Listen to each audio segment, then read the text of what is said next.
Hello my good friends, welcome back to another video. It is indeed another study with me. We are once again looking at Iris Bonet's book What Works? Gender Equality by Design, and in particular Chapter 5, Applying Data to People Decisions. What does not get measured does not count, as saying goes. Even more important though is the truism, what does not get measured cannot be fixed.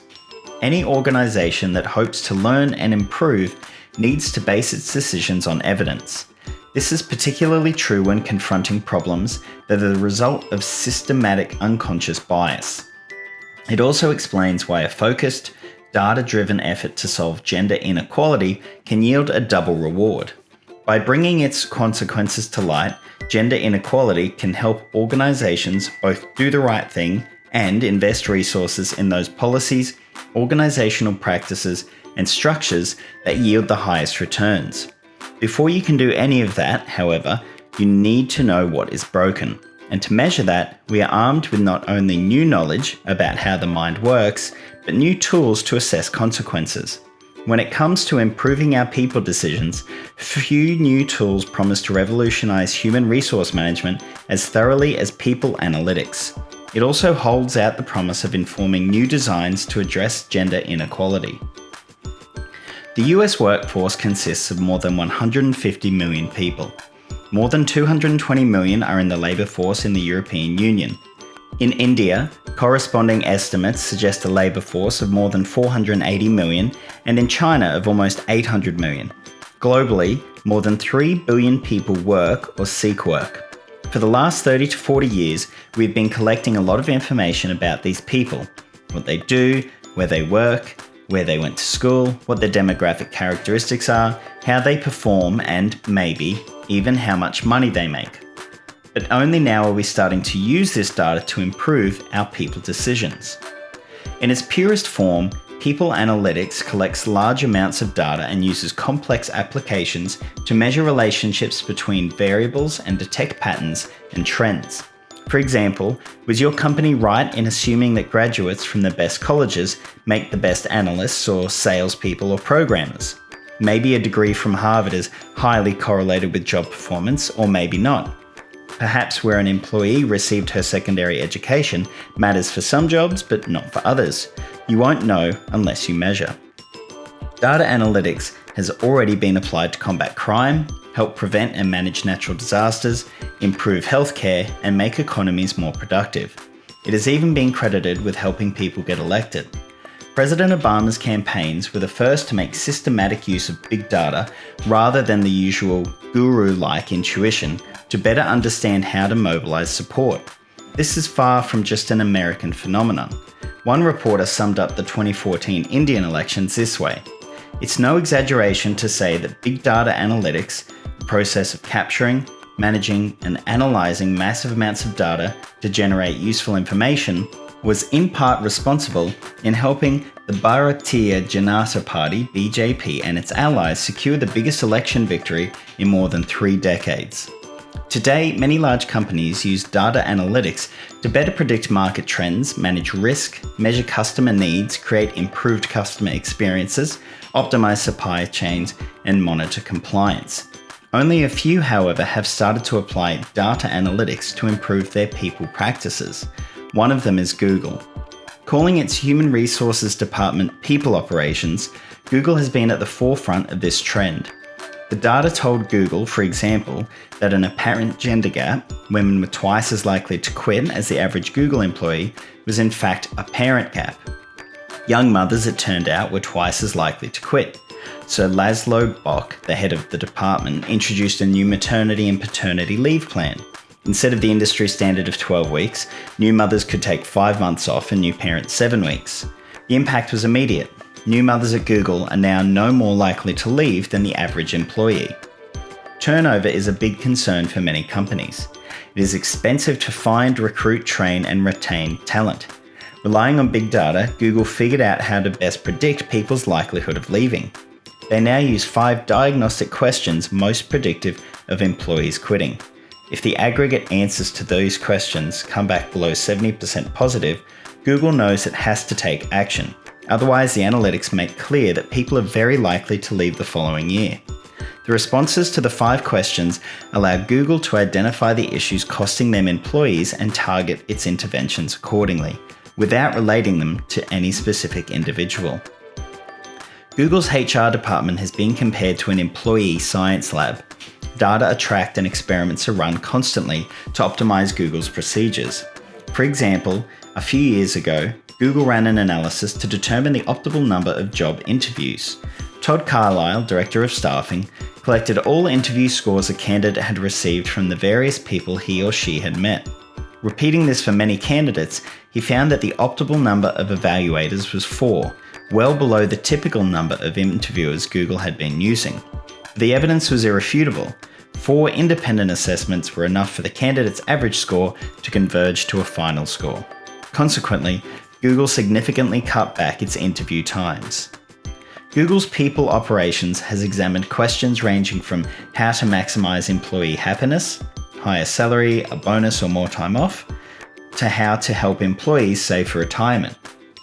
Often collaborating with academics, Google makes many of its research findings public.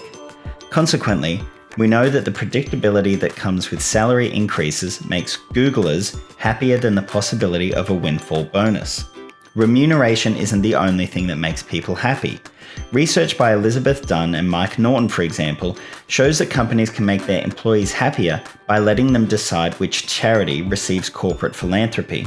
And if you want to motivate people to save more, you should remind them often and set goals, along with making participation in company retirement programs the default. Capturing the ambition behind all of these efforts, Prasad Sethi, who leads the People Analytics group within People Operations at Google, said, "We make thousands of people decisions every day, who we should let go of. What we try to do is bring the same level of rigor to people decisions that we do to engineering decisions. Our mission is to have all people decisions be informed by data." Organizations should follow in Google's footsteps, but this is easier said than done. A high-level partner in one company I worked with told me that his organization could never use the word experiment. Doing so, he said, would suggest managers didn't know what they were doing. That, I told him, was exactly the point. People think they know what they are doing, based on a mixture of intuition, best practice, tradition, and industry norms, but only evidence can tell. Randomized controlled trials are the gold standard of evidence in medicine, the sciences, and increasingly in economics, sociology, and psychology, which has been employing the experimental technique in the laboratory for a long time. We all are thankful that the drugs we take to combat a migraine or lower our blood pressure have been tested in clinical trials with treatment and control groups. Not only can organizations avail themselves of the same techniques, allowing them to fine-tune what works and design processes that lead to better people decisions, it is increasingly damning when they don't bother. The power of data was jarringly brought to my attention by the students at Harvard Kennedy School. One day, I came to my academic dean's office to find a group of them camped out in front of my door. They needed to see me urgently, they said, so we met. They were concerned about the lack of women faculty. This was not a new concern, but given how much of my recent research had focused on how to equalize the playing field, I found myself in an odd position. Even as I explained the progress we had made, I felt defensive. By statistical necessity, I explained, change was slow. We only hired about 5 new faculty members a year on average. I remember running impromptu calculations during the meeting, figuring out how long it would take to reach gender parity if we hired only women. A long time. So I dug deeper. Much to my surprise, I realized that it was not primarily the number of female faculty or some abstract concept of gender equality among our faculty that concerned these students. Rather, it was the lack of role models for female students. They did not care that much about faculty statistics, but they wanted to see more women leaders in the classroom, in seminars, at conferences, on panels, behind the podium, teaching, speaking, researching, tutoring, and advising. It turns out we had never paid attention to the gender breakdown of the people visiting the Kennedy School. On any given day, there are a multitude of talks and discussions taking place across campus, typically with a lead speaker or lead panelist. These experts, political, civil society, business, and academic leaders from around the world, were invited by different individuals, research centers, programs, institutes, and study groups. Some of those invited to campus visit for their presentations only, and others stay at the school as visiting fellows for a year or longer. Many of them interact with our students, and all of them help complete the picture that represents Harvard, and we had never before collected their demographics. So we did. We asked the sponsoring institutions and entities to include in their annual reports to the deans a gender breakdown of their guests, and our findings resembled those of most organisations that collect such data for the first time. The numbers were not pretty. However, they initiated a healthy discussion and some self-reflection starting in the first year we measured. And of course, they have since allowed us to track change over time, design strategies based on the evidence, many of which are discussed in this book, and compare notes on what worked.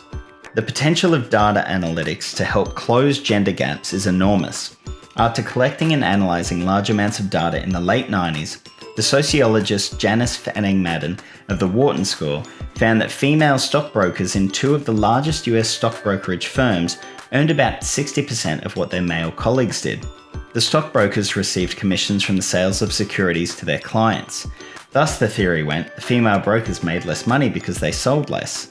Without looking any deeper into these results, the easy assumption became this: women weren't as good as their male counterparts. But it turns out the women did not perform worse. How is it possible that they were paid less? The data told the tale. The female brokers were treated differently. They were given inferior accounts and sales opportunities. Madden refers to this as performance support bias. Neither she nor the firms would have been able to deduce this if it had not had access to the stockbrokers' personnel histories, the firm's trading and asset records, as well as information on each broker's management of accounts. With this information, she was able to carefully analyse the data to tease apart the various competing hypotheses, which included the theory that female brokers were less productive than men, with reasons cited being innate gender differences, earlier career discrimination, and consumer reluctance to work with female stockbrokers. None of these factors turned out to matter. Women were given worse performing accounts to start with. In fact, when women were given more valuable accounts, the gender gap in performance disappeared. We would not know if we had not measured, and the two brokerage firms would not have been able to fix what was both an inequitable and an inefficient allocation system of accounts. In this instance, we know only because class action sex discrimination lawsuits filed against the two firms forced them to make their data available to Madden, who served as an expert witness on the case. It isn't just that what does not get measured doesn't count, it's worse. Set aside the substantial financial and reputational costs of a lawsuit. Because the best brokers weren't being identified and encouraged to be as productive as they could be, the firms served clients suboptimally and were less successful than they could have been. Here's the good news. Once you collect and study the data, you can measure progress. In 1999, MIT acknowledged that it had unintentionally discriminated against women. Charles M. Vest, then president of MIT, wrote in a preface to a report issued that year, "I have always believed that contemporary gender discrimination within universities is part reality and part perception. True, but I now understand that reality is by far the greater part of the balance."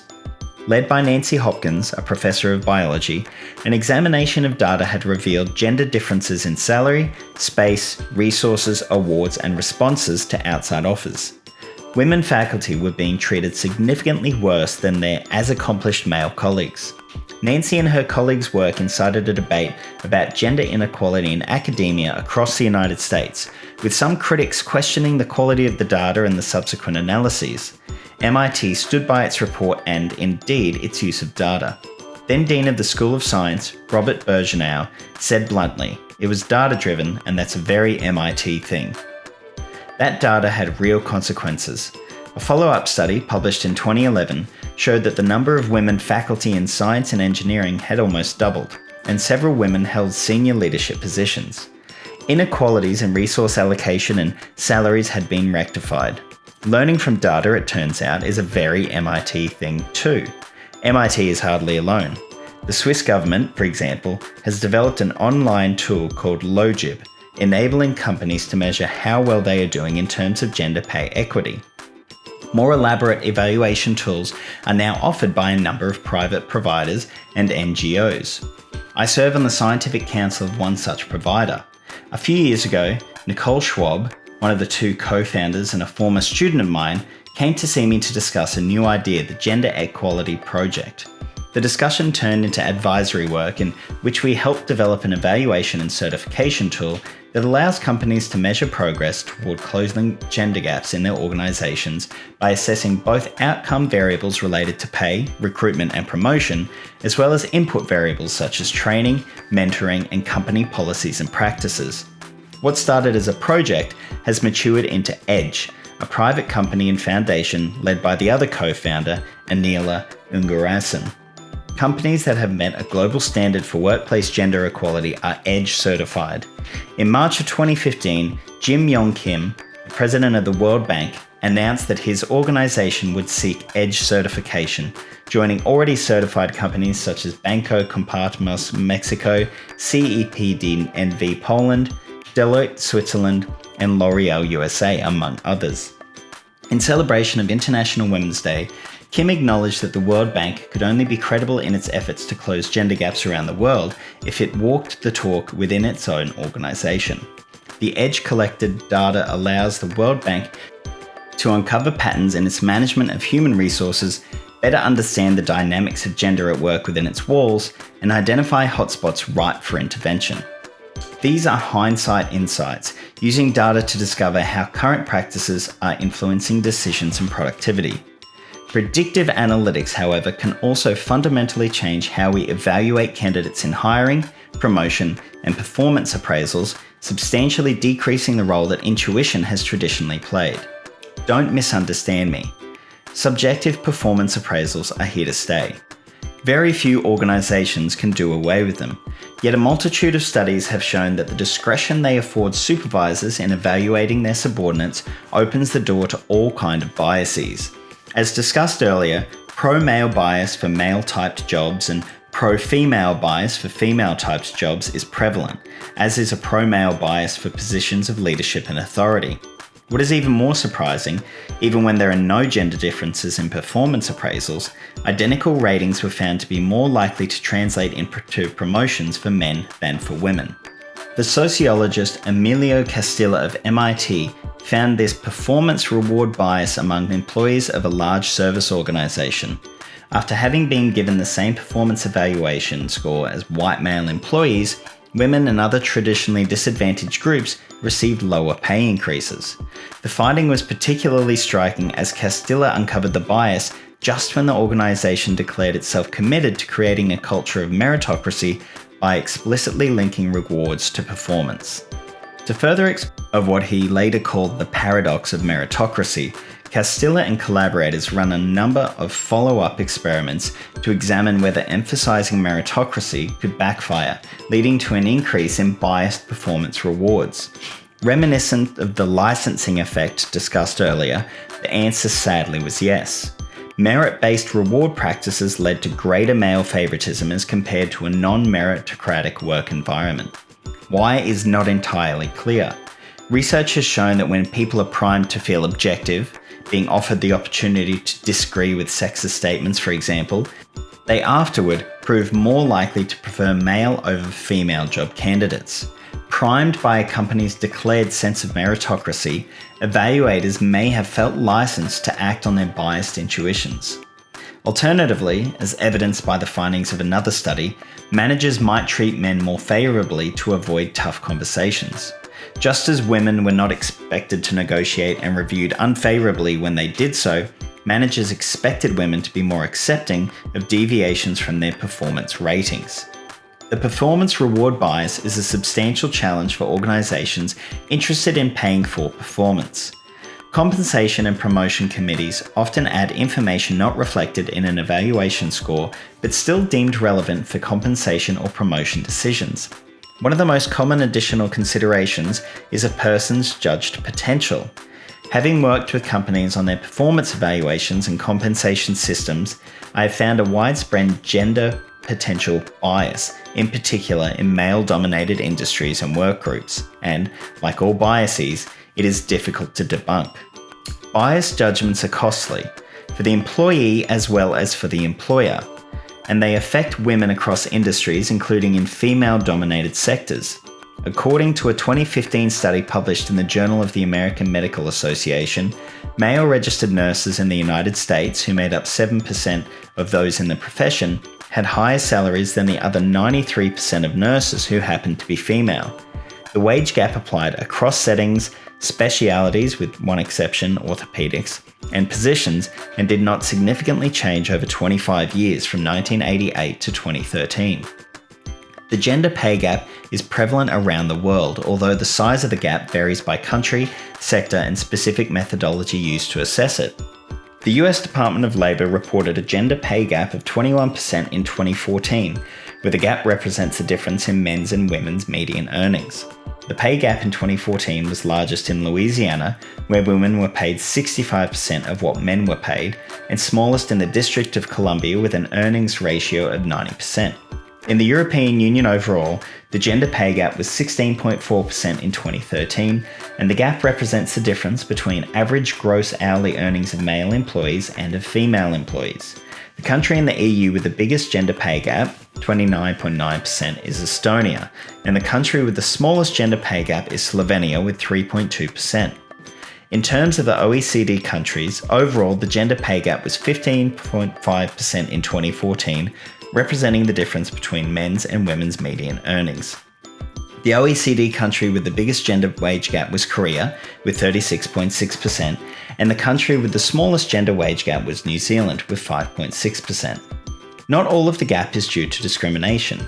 My own discipline, economics, typically only deems someone to be discriminated against if people with the same qualifications and productivity in the same occupation are treated and compensated differently. This narrow definition does not capture early discrimination in access to education or skills, but even then, there remains a sizable unexplained residual that cannot be explained by any other characteristic than gender. The gender earnings gap also hides the fact that neither all women nor all men are treated equally. Race, ethnicity, geography, and sexual orientation, among other characteristics, all matter. For example, gay men have been shown to earn less and lesbian women to earn more than heterosexual men and women respectively. In addition, both motherhood penalties and fatherhood premiums are well documented. Gender bias also hurts employers. Employees who feel discriminated against are less motivated to work and more likely to quit. Favoritism also sets the wrong incentives. Indeed, it depresses effort among the discriminated and among the favored. The former know that there is no point, and the latter know that there is no need. Favoritism sets arbitrary incentives and leads to the wrong people being promoted or assigned to jobs they are unqualified for. In addition, subordinates might try to influence their superiors to obtain better ratings and waste productive time lobbying for desired outcomes. This is particularly true the more important incentive pay is. Salaried employees have little room to maneuver, but if money is on the line and, for example, the bonus makes a sizable fraction of a person's compensation, the supervisor has real power to affect subordinates' welfare. These effects can be long-lasting. A meta-analysis concludes that performance appraisals can turn into self-fulfilling prophecies. The effects appear to be particularly pronounced for men in the military and for people for whom low expectations were held from the beginning. Most managers like their discretion. I know that remains true for me, but while I believe that I have some information about my team's performance that would likely not be captured by a formal evaluation system, I'm keenly aware that it is almost impossible for me to be objective. There are just too many biases for me or anyone to monitor and fight them all. Thus, the real challenge organizations face is how to design evaluation and compensation procedures that balance the costs of supervisor bias with the benefits of an informed supervisor's discretion. One small but surprising idea is to experiment with a behavioral intervention proven to increase ethicality in other domains. Lisa Shu and colleagues show that people behave more ethically when they sign a form before filling it out, instead of afterwards, as is customary. Making morality salient before people are tempted to understate income, misrepresent expenses, or play favorites focuses the mind on honesty in a different way than signing after reporting, when it is tempting to come up with ex post justifications. Perhaps we can decrease favoritism in performance appraisals, nudging superiors toward honesty by having them sign first, an experiment to be run. Another solution is to hold supervisors accountable. Few firms track the impact of performance evaluations on job assignments, promotions, and the employee's subsequent performance. Supervisors should know that their assessments matter, not just to the employee, but also to the firm. Favoritism is unjust and costly, and should be made costly for the supervisor as well. If supervisors are responsible for the promotions in their department, part of their compensation should depend on the department's performance, providing them immediate incentives to promote the most talented rather than the most favoured employee. If promoted or recommended people are assigned elsewhere, more creative mechanisms need to be put in place. Analytics can help track and compare such employees with large numbers of others, controlling for many other variables that might also affect performance. One study, for example, examined data of more than 8,000 employees in a financial sector firm, finding a larger gender gap in bonuses and variable pay than in base salary or merit raises after controlling for performance. The former were distributed without formal rules, the latter were subject to formal rules. Generally, formulaic approaches measuring individual performance to determine compensation work better for women. Ideally, firms measure their performance relative to the performance of appropriate comparators to make sure they do not reward or punish for swings in the market or other idiosyncrasies specific to a firm or a team. Google explicitly uses such comparisons to help its supervisors calibrate their performance ratings and guard against bias. After having assessed their team members, managers meet to compare assessments across groups. Some firms employ rankings and curves to force supervisors to calibrate and be discerning among their subordinates. One ranking I've come across when working with a company was based on a 3-point scale and had managers assign the best rating to 20% of their employees and the worst rating to 10%, with the remaining 70% being clustered in the middle. But there is nothing magic about this particular scale. In fact, the evidence on rating and ranking systems in performance management is not conclusive, and their impact on male and female employees is understudied. One of the few exceptions is the economist Iwan Barancay, who, working with a large office furniture company, set out to measure the impact of different evaluation systems on men and women. The company's salespeople were paid based on their absolute performance, measured by the value of their sales. The salespeople, about half women and half men, recorded their sales and learned about their commission rates and earnings on a private web page. In the treatment group, salespeople were informed of their rank based on the sales they had made to date compared to their colleagues.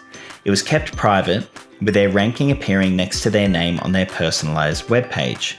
Also, their ranking did not affect their pay. Still, it influenced salespeople's performance, at least some of them. Showing employees their rank decreased men's performance, but did not affect women. Saleswomen, it turned out, cared less about their rank and, in contrast to their male colleagues, were not demoralized by knowing that they had received a lower rank than expected. Independent of its gender effects, the evidence on the impact of sharing performance information remains unclear, however. Covering more than 13,000 subjects across some 130 studies in psychology, an early meta-analysis revealed mixed results. In about 2/3 of the studies, feedback increased performance, and in the other third, it decreased it. Many details seem to matter, which is why it is important for companies to collect their own data and begin collecting as soon as possible. For all its promise, and as much as I urge companies and organizations to embrace it, people analytics is not a first best solution. Data collection has the potential to invade our privacy. It also opens the door to categorical judgments based on demographic characteristics. In addition, there are methodological concerns. It is tempting to make causal inferences based on correlations, which is wrong. But now that department stores can accurately predict a customer's pregnancy based on her shopping behaviour and inform her family with marketing materials before she is ready to share the news, it is safe to say that the influence of big data, for good or ill, is not going away. For most jobs, subjective performance appraisals will remain relevant. And this is where even a second-best approach can make things better. We now know a tremendous amount about the influence of unconscious biases on our intuitive judgments. At first blush, female stockbrokers seem to underperform male stockbrokers, but in fact the unconscious biases of superiors were responsible for their assignment to weaker accounts, and clients, brokers, and firms suffered. People analytics can help us check the intuitive associations we make. In many ways, people analytics is reminiscent of an earlier discussion that took place mainly among psychologists more than half a century ago. In his 1954 book, Clinical versus Statistical Prediction, a Theoretical Analysis and a Review of the Evidence, Paul Meehl concluded that simple statistical algorithms tend to beat the prediction of experts. Many more experiments pitting humans against machines followed, providing strong support for the early findings. Simple models, often using just a handful of variables and linear specifications, were shown to outperform professionals' judgments in business, ranging from estimating the likelihood of success of a new business to the career satisfaction of employees, in public policy predicting recidivism amongst criminals, and in medicine diagnosing diseases and survival probabilities among others.